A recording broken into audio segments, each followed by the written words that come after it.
رات کو تراویح میں 24واں پارہ 3 پاؤں تلاوت کیا ہے۔ تفصیل کے حوالے سے آج ہمارا 22ویں پارے کا دوسرا حدیث ہے۔ سورۃ الفاتح کی ابتدا میں اللہ رب العزت نے ارشاد فرمایا أَفَمَنْ زُيِّنَ لَهُ سُوءُ عَمَلِهِ فَرَآهُ حَسَنًا، تو کیا وہ جس کی نگاہ میں اس کا برا کام آراستہ کیا گیا کہ اس نے اسے برا سمجھا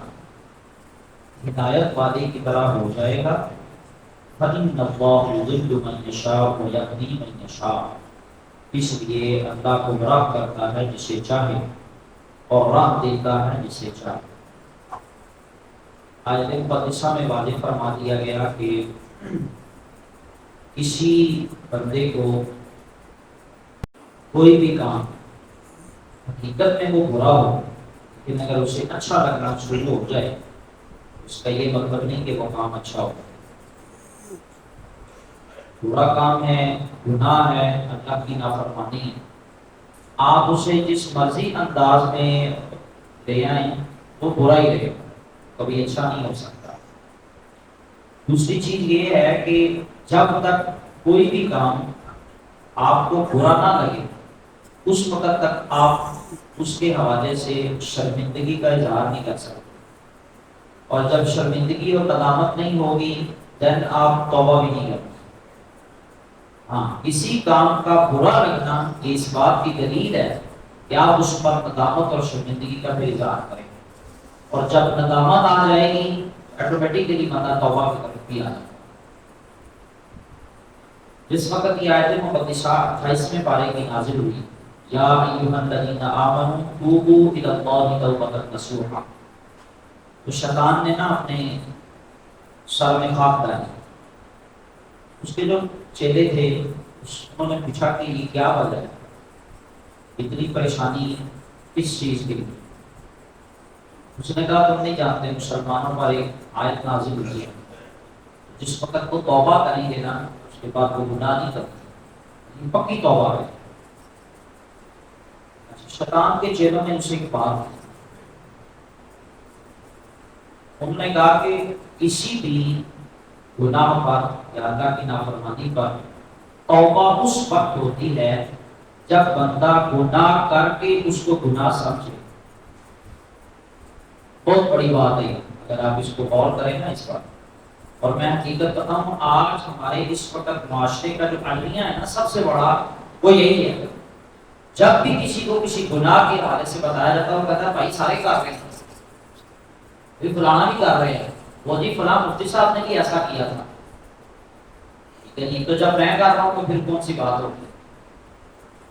یا اس سے اگلا قدم اگر کوئی اٹھاتا ہے اور وہ اس سے بھی زیادہ سرکش ہے تو وہ کہتا ہے یار چھوڑو یہ کونیوں کی باتیں ہیں، اس سے کچھ نہیں فرق پڑنے والا، بس ٹھیک ہے زندگی گزارو جیسے بھی گزارو۔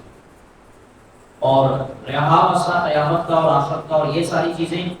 جو کہتا ہے دیکھی جائے گی، جو تم ٹائم آئے گا نا پھر دیکھنا۔ یہ لیول ہو چکا ہے معاشرے کی سوچ کا کہ وہ گناہ کو گناہ ہی نہیں سمجھ رہا، اور یہ شیطان کے چیلوں نے اس وقت یہ بات کی تھی کہ ہم ان کی نظروں کے اندر انہی کے گناہ اچھے کر دکھائیں گے، یہ بجائے توبہ کرنے کے اس گناہ کو کرنے کے بعد پھر خوش ہوں گے۔ اور حقیقت بات ہے جس وقت غلط کام غلط نہ لگے اس وقت تک بندہ اس پر ایکسکیوز نہیں کرتا، غلطی کا وہ ازالہ نہیں ہو پاتا، اس سے وہ توبہ نہیں کرتا۔ میں نے کوئی بھی غلطی کی، آپ مجھے کہتے ہیں کہ صاحب میں نے کچھ غلط کیا، میں کہا نہیں غلطی ہے ہی نہیں، اور جب میں اس غلطی کو ایکسپٹ نہیں نہ کروں گا میرا ضمیر جب تک اس کو سیٹسفائی نہیں کرے گا کہ یہ غلطی ہے اس وقت تک میں کبھی بھی آپ سے بات نہیں کروں گا۔ میں نے کہا میں ٹھیک کر رہا ہوں۔ تو یہ فلسفہ ہے اس چیز کا کہ جب تک غلط کام اندر سے ملامت نہ کرے ضمیر کی یہ واقعی غلط ہے اس وقت تک بندہ کبھی بھی توبہ نہیں کرتا۔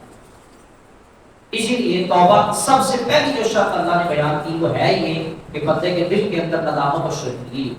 اور وہ اس چیز سے نفرت کرے، بھلے وہ کام اس نے کیا جھوٹ ہے نا، اللہ کی نافرمانی، لیکن بولنے کے بعد جس وقت یہ معاملہ ہو تو اس کو سمجھے کہ نہیں یار جھوٹ بولنا غلط ہے، میں نے تو غلط کیا، مجھے تو اس سے بچنا چاہیے تھا۔ یہ ہوتی ہے گناہ سے نفرت. تو کم از کم دل کے اندر اور ضمیر اس چیز کو ملامت کرے کہ میں نے اپنے اس عیب کو اپنی نگاہوں میں اور اپنے جو ہے نا وہ ذہن کے اندر اس کو اچھا گمان نہیں کرنا بلکہ یہ برا ہے. اور جب یہ برا تصور ہوگا مجھے میں آہستہ آہستہ توبہ کی طرف بھی آؤں.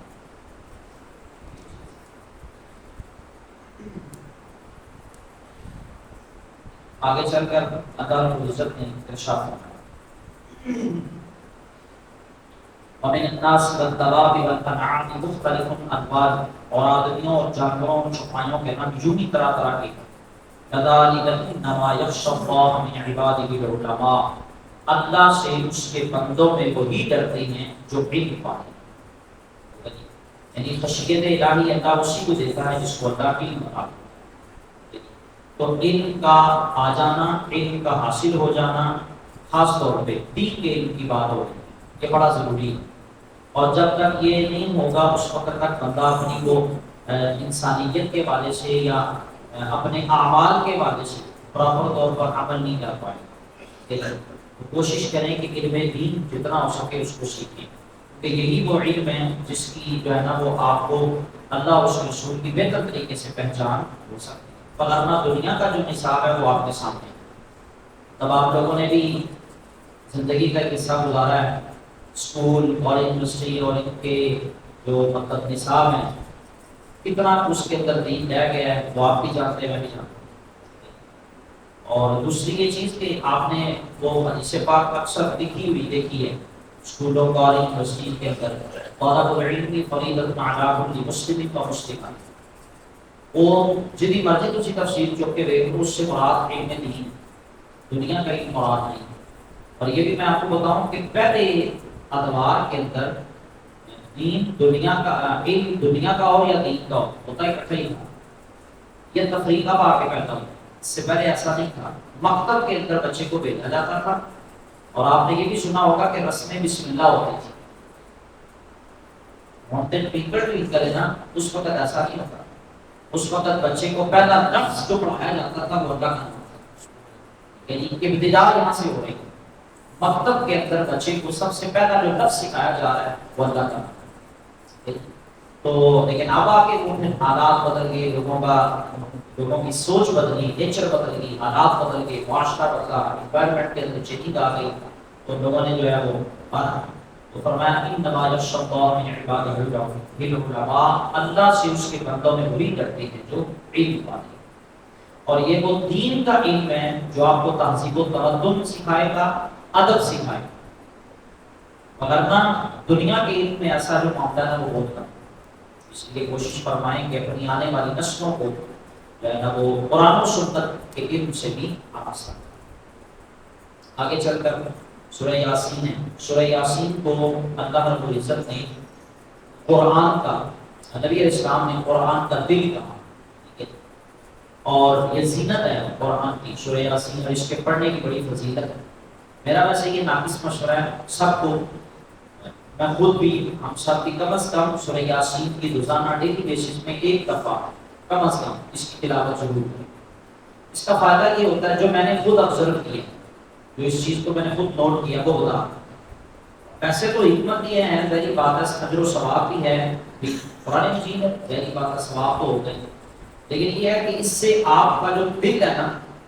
اس میں وہ جو چیز رہے گی، پھر روحانیت رہے گی، یہ ساری چیزیں اس سے آپ کو حاصل ہوگی. دلی طور پر آپ اپنے دل کے اندر سکون محسوس کریں، اپنی لائف کے اندر آپ سکون محسوس کریں، جو میں نے آبزرو کیا. یہ میرا ناقص سا ایکسپیرینس ہے، لہٰذا آپ کوشش کریں کہ سورہ یاسین کی تلاوت ضرور کیا. سورہ یاسین کے اندر پہلے رکوع میں نا اللہ پاک نے ارشاد فرمایا وَجَاءَ مِنْ أَقْصَى الْمَدِينَةِ رَجُلٌ يَسْعَىٰ، اور شہر کے پرلے کنارے سے ایک مرد دوڑتا ہوا آیا. قَالَ يَا قَوْمِ اتَّبِعُوا الْمُرْسَلِينَ، بولا اے میری قوم بھیجے ہوں کی پیروی کرو. یعنی جو رسول اللہ نے تمہارے اندر مبعوث فرمائے تمہیں چاہیے کہ تم ان کی پیروی کرو. اتبعوا من لا يسألكم اجرا وهم مهتدون، ایسوں کی پیروی کرو جو تم سے کچھ اجر نہیں مانگتے. اور یہ وہ کلام ہے جو انبیاء علیہ السلام کی زبان سے خود کہلوایا گیا۔ اللہ رب العزت نے یہ آیت مقدسہ اس طرح کی نازل فرما کے خود انبیاء کی زبان سے یہ کلام کہلوایا، قُلْ لَا أَسْأَلُكُمْ عَلَيْهِ أَجْرًا، کہ جو بھی ہم تمہیں ایمان کی اور قبول کے حوالے سے جو باتیں کر کے بتا رہے ہیں اس پر ہم تم سے کسی اجر کی طلبگار نہیں ہیں۔ یعنی کہ سب سے بڑی چیز ہم تمہیں اگر دے رہے ہیں ایمان، میری بات ہے ایمان اگر ہمیں کسی سے ملا تو وہ کون ہے؟ انبیاء علیہ السلام کی۔ ہم اگر اپنی بات کریں تو سرور کائنات صلی اللہ علیہ وسلم کی وجہ سے ہمیں ایمان ملا، تو حضور علیہ السلام کی وجہ سے چونکہ ہمیں ایمان ملا تو لہٰذا ہمیں زندگی کی سب سے بڑی دولت جو ملی ہے وہ نبی علیہ السلام کی وجہ سے بھی ملی ہے، وہ ایمان۔ تو فرمایا کہ اس کے دینے پر ہم تم سے کسی اجر کا مطالبہ نہیں کرتے، یعنی ہماری ذمہ داری ہے، لہٰذا ہم نے اللہ کے حکم سے وہ چیز تمہیں جو ہے وہ تو اس پر کسی اجر کا مطالبہ۔ اس شخص نے بھی یہی کہا، ٹھیک ہے جی، اس نے کہا اس کی نا کافی ڈیٹیل ہے، آپ اس کی تفصیل پڑھ لیجیے گا، میں وہ واقعے میں نہیں ہے زیادہ تو اس لیے اس نے یہی آ کے اپنی قوم سے کہا کہ ایسے لوگ جو تم سے کسی اجر کا مطالبہ نہیں کر رہے بلکہ تمہیں ایمان کی دولت دے رہے ہیں، تو تمہیں چاہیے کہ تم ان کی بات کو سمجھو۔ آگے چل کر اللہ رب العزت نے قیامت کے حوالے سے فرمایا کہ اس وقت قیامت کا دن ہوگا تو فَامْتَازُوا الْيَوْمَ أَيُّهَا الْمُجْرِمُونَ، ندا کی جائے گی کہ آج ممتاز ہو جائیں مجرم۔ اس وقت جو نیک لوگ ہیں اللہ کی طرف سے ان پر سلام ہوگا، اور وہ سلامتی کس انداز سے کی فرمایا، ان اصحاب الجنت اليوم فی شغل فاکہون، بے شک جنت والے آج دل کے بہلاووں میں چین کرتے ہیں۔ ٹھیک ہے، اس دن قیامت کے دن جب ان کو جنت عطا کی جائے گی تو وہ اس میں خوشی کا اظہار کریں گے۔ ہم وازواجہم فی ظلال علی الارائک متکئون، اور ان کی بیویاں سایوں میں ہیں، تختوں پر تکیہ لگائے ہوئے۔ یہ ان کی جو ہے نا وہ کنڈیشن بیان کی جا رہی ہے کہ وہ کتنے اپنے آپ کو ایزی محسوس کریں جنت میں۔ لہم فیہا فاکہۃ ولہم ما یدعون، ان کے لیے اس میں میوہ ہے اور ان کے لیے ہے اس میں جو وہ مانگے۔ جنت کے اندر کھانے کے حوالے سے جس وقت بھی بندہ جس چیز کا بھی مطالبہ بلکہ بھی ذہن میں ہی رہے گا، مطالبہ دیتا ہے بول کے کہنا ہے اور دسنا ہے، جبکہ جنت کے اندر آپ کے دل میں آنے والا خیال اسی پر آپ کے سامنے وہ چیز ہوگی، یعنی دل میں یہ خیال آیا کہ یار میں کھا رہا ہوں، وہ بالکل تیار ہو کے آپ کے سامنے آ یہ نعمت ہے جنت کی۔ اور سب سے بہترین جو کلام ہوگا ان کے رب کی طرف سے وہ کیا ہوگا، سلام قولا من رب الرحیم، ان پر سلام ہوگا مہربان رب کا فرمایا، سلامتی کا پیغام۔ یہ سلامتی ایسی شے ہے اسلام کے اندر، ہمارے مذہب کے اندر، کہ جو اللہ رب العزت کی طرف سے سب سے بہترین کلام سلامتی۔ اللہ سے سلام کرنا، السلام علیکم، یہ بھی بیسیکلی سلامتی کا پیغام ہے۔ اور معراج کی رات سرور کائنات صلی اللہ تعالی علیہ وآلہ وسلم کے ساتھ اللہ رب العزت نے جو کلام فرمایا نا وہ بھی یہی تھا، السلام علیکہ ایھا النبی ورحمۃ اللہ وبرکاتہ، یعنی سلامتی کا پیغام۔ اس کا مطلب یہ ہوا کہ اسلام وہ دین ہے جو ہر وقت ہر پوائنٹ پر سلامتی اور امن کا پیغام دے۔ وہ الگ بات ہے کہ یورپ نے اور ان لوگوں نے اسلام کا جو اسکیچ لوگوں کے سامنے پیش کیا وہ ٹھیک پیش نہیں کیا، اور ایسے لبرل لوگ تھے جنہوں نے اسلام کا جو نظریہ لوگوں کے سامنے رکھا وہ درست کرے،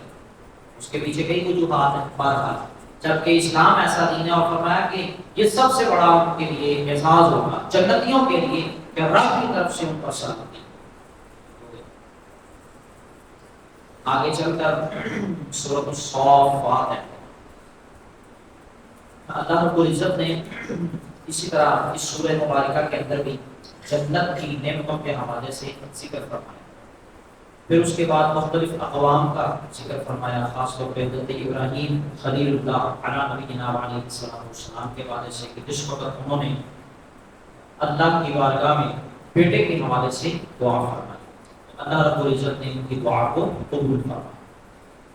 تو ارشاد فرمایا ربی ھب لی من الصالحین، اب وہ مجھے راہ دے گا الہی مجھے لائق اولاد کا، یعنی مجھے اولاد کی نعمت سے سرفراز فرما۔ کیا ہوا؟ اللہ نے دعا قبول فرمایا، فرمایا فبشرناہ بغلام حلیم، تو ہم نے اسے خوشخبری سنائی کہ عقل مند لڑکی، بردبار لڑکی، یعنی ابراہیم علیہ السلام کو اللہ نے اولاد میں سب سے پہلے جو بیٹے عطا فرمائے وہ حضرت اسماعیل ذبیح اللہ علیہ نبینا علیہ السلام۔ حضرت اسماعیل علیہ السلام سے صرف ایک ہی نبی پیدا ہوئے، وہ ہمارے نبی صلی اللہ تعالیٰ علیہ وسلم، اور دوسرے جو بیٹے تھے حضرت اسحاق، ان سے پھر آگے حضرت یعقوب ہیں، پھر آگے کو 11 بیٹے ایک بیوی سے تھے ان کے، اور دو حضرت یوسف علیہ السلام کرتے بھی ہیں، اور یعقوب علیہ السلام کا جو بیسیکلی لقب ہے وہ بنی اسرائیل ہے۔ اسرائیل، ایل کا بندہ، یعنی اللہ کے دو ذاتی نام ہیں، دو ذاتی نام ہیں، نمبر 1 اللہ اور نمبر 2 ایل۔ ایل عبرانی زبان کا لفظ ہے اور یہ اللہ کا ذاتی نام ہے،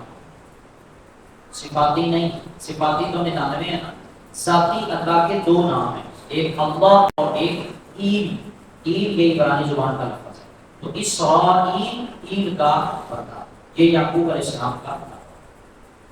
تو حضرت اسماعیل علیہ السلام سے ایک ہی نبی پیدا ہوئے، وہ ہمارے نبی صلی اللہ تعالیٰ علیہ وسلم۔ باقی بنی اسرائیل سے پھر اور بھی کافی ہزاروں نبی جو ہیں وہ اللہ نے قبول فرمایا۔ تو فرمایا کہ ہم نے ان کو یہ خوشخبری عطا فرمائی۔ آگے فرمایا فلما بلغ معه السعي قال يا بني إني أرى في المنام أني أذبحك، پھر جب وہ اس کے ساتھ کام کے قابل ہو گیا، کہا اے میرے بیٹے میں نے خواب دیکھا میں تجھے ذبح کرتا۔ ابراہیم علیہ السلام نے یہ خواب دیکھا۔ اگلی چیز فرمایا فانظر ماذا ترى، اب تو دیکھ تیری کیا رائے ہے، کہ اللہ کے نبی تھے اور انبیاء کا خواب حقیقت پر مبنی ہوتا ہے، سچائی پر، اس میں یہ نہیں ہوتا کہ تعبیر ہوگی آئے گی اس طرح ہوگا، نہ، بالکل بے ہی ویسے کا ویسا ہو ہوا ہو، اور سچائی اور حقیقت ہوتی۔ تو ابراہیم علیہ السلام نے فرمایا کہ تمہاری کیا رائے ہے؟ یہ بات کس سے کر رہے ہیں؟ حضرت اسماعیل سے، اپنے بیٹے سے، کہ میں نے یہ دیکھا ہے کہ میں تمہیں ذبح کر رہا ہوں، اب تم یہ بتاؤ کہ تمہاری اس میں کیا رائے ہے۔ کیا خوبصورت کلام فرمایا حضرت اسماعیل علیہ السلام نے، فرمایا قال یا ابت افعل ما تؤمر، کہا ہے میرے باپ کیجئے جس بات کا آپ کو حکم ہوتا، یعنی کہ میں اس حوالے سے تیار ہوں۔ پھر وہ الگ بات ہے کہ شیطان نے بڑے وسوسے دلائے، اس وقت تیاری ہوئی،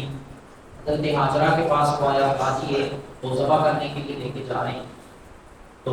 شیطان نے بڑا وسوسے دلانے کی کوشش کی، تو آپ نے فرمایا کہ ایسا نہیں ہو سکتا کہ ایک باپ اپنے بیٹے کو ہی ذبح کرنے کے لیے لے جائے، تو شیطان نے کہا کہ اللہ کا حکم ہے، تو قربان جائیں پھر ان کے جواب پہ سیدہ فرماتی ہیں کہ جے اللہ کا حکم ہے نا تو پھر ایک اسماعیل نہیں کروڑوں کی موت سارے اللہ کی راہ میں قربان ہونے کے لیے کرنے جا رہا ہے، پھر ایک اسماعیل نہیں کروڑوں اسماعیل کی ہونا، تو چونکہ اللہ کا حکم ہے زیادہ پھر تو مسئلہ ہی ہوئی۔ پھر حضرت ابراہیم علیہ السلام کے پاس آ گئے، ان کو کہنے لگا کہ یہ کیسے ہو سکتا ہے، اور تو پھر ابراہیم علیہ السلام نے وہاں سے وہ کنکریاں اٹھائی تمہاری، تو وہ جو حج کرنے کے لیے عمرہ کرنے کے لیے جاتے ہیں وہ اسی وجہ سے اسی سنت کو زندہ کرتے ہیں۔ اللہ رب العزت نے اس ادا کو اتنا پسند کیا کہ قیامت تک کے لیے اس کو مناسک حج میں اور عمرہ میں شامل کر، اور کہا کہ ایک بات یہ میں آپ کو بتا دوں، انبیاء علیہ السلام کی جو عادات ہے نا اللہ نے انہیں کو شریعت بنایا ہے، کہ خاص طور پہ یہ حج اور عمرہ کے موقع پر جو ہم ادائیگی کرتے ہیں مناسک حج کی اور عمرہ کی اور دیگر، یہ بیسیکلی ان کی ادائیں ہیں جو اللہ کو اتنی پسند آئی کہ اللہ نے قیامت تک کے لیے ان کو شریعت بنا۔ حضرت آپ دیکھیں نا دوڑنا ہی ہے نا، ان الصفا والمروہ من شعائر اللہ، تو کیا کیا تھا جی؟ دوڑی تھی نا، کبھی ادھر جا رہی ہیں کبھی واپس آ رہی ہیں، صفا سے مروہ، مروہ سے صفا تو یوں صحیح ہو رہی ہے، ایک عبادت ہے، کیسی بات ہے، اس لیے کہ یہ اللہ کو پسند آتا ہے، ٹھیک ہے، کنکریاں اٹھا کے ماری اللہ کو پسند ہے، فرمایا قیامت تک کے لیے۔ اچھا ابراہیم علیہ السلام کو تو شیطان نظر آ رہا تھا، سامنے ہی نظر آیا نہیں، اس کے باوجود اللہ نے فرمایا چونکہ یہ کام میرے نبی نے کیا ہے ادا کرنا ہے، اس کو کہتے ہیں شریعت۔ انبیاء علیہ السلام کے ساتھ محبت کا یہ لیول بیان کیا گیا، اللہ کی جو انبیاء کے ساتھ محبت ہے اس کا یہ لیول بیان کیا گیا کہ وہ جو بھی کریں نا ان کی ادائیں کوئی شریعت ہے۔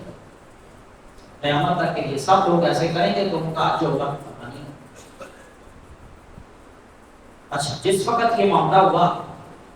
ابراہیم علیہ السلام، اچھا پھر میں ستجدنی انشاءاللہ من الصابرین،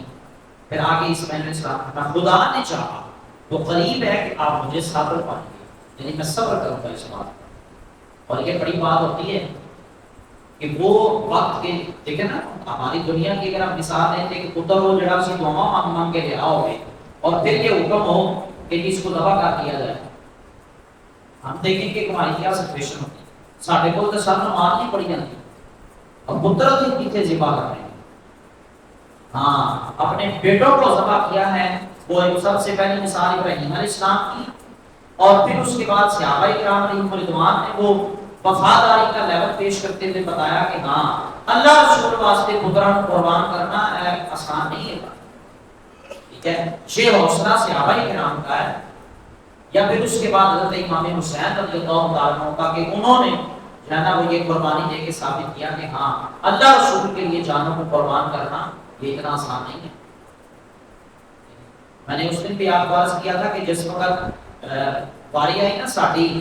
ساتھ دینے کی کسی کا اسلام کے لیے، اللہ اور اس کے رسول کے لیے، تو صحیح بات ہے کہ ہمارے اندر ایک تعداد ہوگی جو صرف دیگے پکا سکیں گے، ساتھ نہیں دیں، اور اس وقت بھی ایسا ہی اس وقت امام حسین کا ساتھ دینے کے لیے باری آئی تو سارا کوفہ ہی اندر بڑھ گیا اور کوئی بند ہو گئے، ورنہ کیا جی ساڈے پتر تے بڑے چیز نے، اسی تے اپنے پتر نے جانا نہیں دے سکتے، ٹھیک ہے جی، ہمارے لیے تو یہی ضروری ہے، بس ٹھیک ہے ایسی کہا ہی نہیں۔ ایک بات ماؤں نے اپنے بیٹوں کو چھپا دیا کہ بھائی ہم نے نہیں امام حسین کا ساتھ دینا، جس وقت حضرت سیدنا مسلم بن عقیل کی جو میت ہے اس کو کوفہ کے چوراہے پہ لٹکایا گیا، تو دروازے بند ہو گئے، انہوں نے کہا جی نہیں اور نہیں ساتھ دینا اسی، اور ایک وہ وقت تھا کہ 40,000 بندے نے بیک وقت حضرت مسلم بن عقیل کے ہاتھ پر بیعت کی، اور بیعت رات کو نماز پڑھی ہے پیچھے تو سویرے کے بندہ بھی نظر نہیں آتا۔ اس لیے جب قربانی دینے کی باری آتی ہے نا پھر پتہ لگتا ہے کہ اس بندے کے دل کے اندر کتنا ایمان ہے۔ تو بہرحال جب قربانی کی بات ہوئی تو فرمایا کہ میں حاضر ہوں، فلما اسلم وتنه بالجبین، اللہ اکبر، فرمایا کہ جب ان دونوں نے ہمارے حکم پر گردن رکھی، ابراہیم علیہ السلام نے اس حکم کی فرما برداری کی اور اسماعیل علیہ السلام نے گردن ہی رکھ دی کہ ٹھیک ہے یہ لو اے کمڑا حضرت چلاؤ چھری انداز کرتے،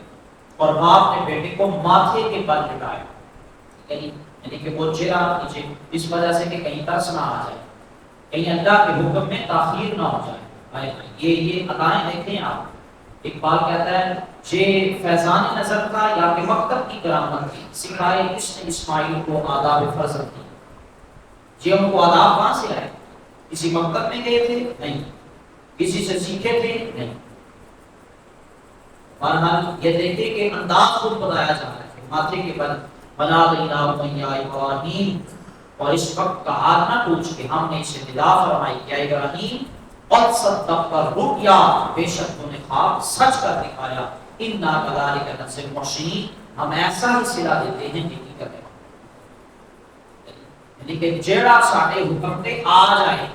ذبح تو ہوئے تھے نا، چھری تو چلائی تھی، وہ الگ بات ہے کہ وہ کٹا تھی، گلا نہیں کٹ سکا، جسم پہ چھری چلی نہیں، اور وہاں سے پھر وہ دبا جو ہے وہ آ گیا، پینڈا آ گیا، تو لیکن یہ ہے کہ آپ نے اپنے خواب کو سچ کر دیا۔ ان ھذا لہو البلاء المبین، بے شک یہ روشن جانچ ہے، وفدیناہ بذبح عظیم، اور ہم نے ایک بڑا ذبیحہ اس کے فدیہ میں دے کر اسے بچا، اسماعیل ذبیح اللہ یاد رکھا۔ اس کے بعد جو ہے وہ پھر دیگر انبیاء علیہ السلام کا اس سورہ مبارکہ کے اندر تذکرہ ہے۔ پھر اس کے بعد سورۃ الصاد، اس کی ابتدا کے اندر وہی شیطان کے حوالے سے کہ جس وقت اس نے پھر جو ہے وہ سجدہ نہیں کیا، پھر آگے چل کر اس سے مزید پھر پوچھا گیا، پھر حضرت سلیمان علیٰ نبینا علیہ السلام کے حوالے سے، حضرت داؤد علیٰ نبینا علیہ السلام کے حوالے سے ذکر فرمایا گیا۔ پھر آگے چل کر سورہ زمر اس کے پہلے رکوع کے اندر اللہ رب العزت نے ارشاد فرمایا قل هل يستوي الذين يعلمون والذين لا يعلمون، اے محبوب آپ فرما دیجئے کہ کیا جاننے والے اور انجان برابر ہو سکتے ہیں؟ سوال کیا جا رہا ہے اہل علم اور جن کو علم نہیں کیا وہ برابر ہو سکتا ہے؟ نہیں۔ یہ علم کا معیار بیان کیا گیا اور علم سے مراد پھر وہی علم دین کا، دنیا کا علم کیا ہے وہ آپ جانتے ہیں، یہ دین کا علم ہے جو انسان کو تہذیب و تمدن سکھا سکتا ہے،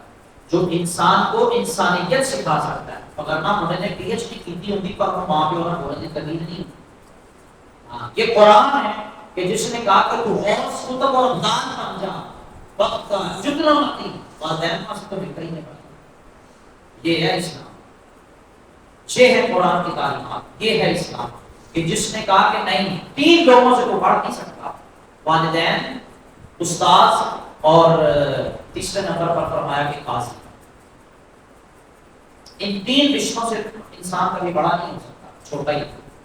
نہ قاضی سے، نہ والدین سے، نہ استاد سے۔ جتنا مرضی آپ اس سے سیکھ لیں، وہ آپ کا استاد ہے تو وہ آپ سے بڑا ہی ہے۔ والدین ہے، آپ جس مرضی منصب پہ فائز ہو جائیں، والدین کے لیے آپ چھوٹے ہیں، ان کا ادب یہ آپ کے لیے پھر بھی ضروری ہے۔ اور میں آپ کو ایک اور چیز بتاؤں، والدین کی ذات وہ ذات ہے، وہ ہستی ہے کہ جس کے بارے میں انبیاء علیہ السلام سے بھی اللہ نے یہی فرمایا کہ والدین کی خدمت ان کے ساتھ اس نے شروع کی، اور یہ وہ عمل ہے کہ جو اسلام اور اسلام سے پہلے بھی ایسا ہی تھا، یعنی دوسری ہماری شریعت میں تو ہے ہی ہے، ہماری شریعتوں سے پہلے کی جو شریعت تھی ان میں بھی ایسا ہی تھا کہ والدین کی خدمت کا ہی حکم دیا گیا دیگر کتب کے اندر جو الہامی کتابیں۔ اس لیے یہ وہ علم ہے جو ہمیں تہذیب و تمدن سکھاتا ہے اور ادب سکھاتا ہے، اور وہ دستا ہے کہ بھائی مجھے جو مرضی ہو جائے والدین کے لیے آپ نے ادب و احترام ہی کرنا۔ رہ کی بات سکولوں دے سلیبس نہیں، اوتے آ رہی ہے، اوتے پھر مسٹر چپس پاڑ کے تو تسی ڈٹا ہی لانا ہے